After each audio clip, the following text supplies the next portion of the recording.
When the entire global economy collapsed in 2008, investors started questioning the value add of active management.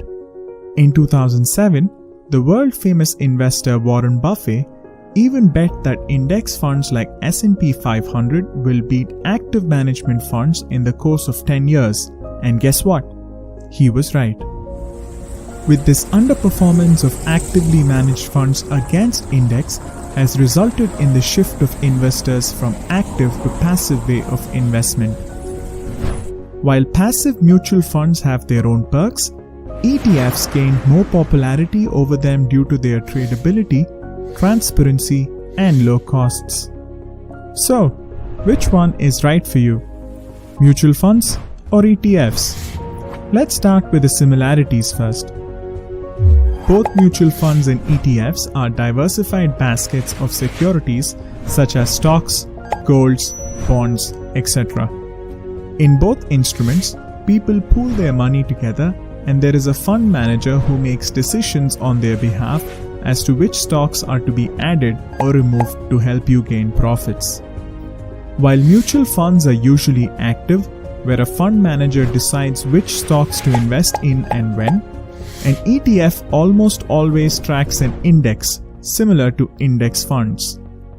They allow you to invest in popular indices like the Nifty 50, since the ETF will select the same shares as that in the index and in exactly the same proportion. Coming to the differences now, when it comes to liquidity, that is the ability to buy and sell fast, mutual funds usually take 1 to 3 days for the subscription and redemption to take place. While ETFs on the other hand can offer you instant liquidity as they are traded on the stock exchange, and also as liquidity can be created in ETFs easily by authorized participants using ETFs creation and redemption process. Next is exit loads, that is, the fees you pay if you take your money out before the fund's predefined time frame. Usually, some mutual funds charge you around 1% in case you take your invested amount within 1 year. But when it comes to ETFs, there is no exit load. ETFs never charges you and you can take your invested amount anytime you want. Now, we will talk about cash holding. That is, when a fund holds your money and doesn't invest in stocks. This might happen if there are many investors who want to buy a fund and there is too much cash for the fund manager to invest. So the fund manager holds the cash and waits for the right time to invest. In mutual funds, cash holding can be done if needed. With this, you are just paying the fund manager for holding your cash, which otherwise you can invest in FDs or some other instrument to earn returns. Cash holding often drags down the performance of mutual funds and your returns are also impacted by the same. In ETFs, there is no cash holding and all the money you invest is put to work to gain your returns. Also, in terms of transparency, ETFs is fairer than mutual funds.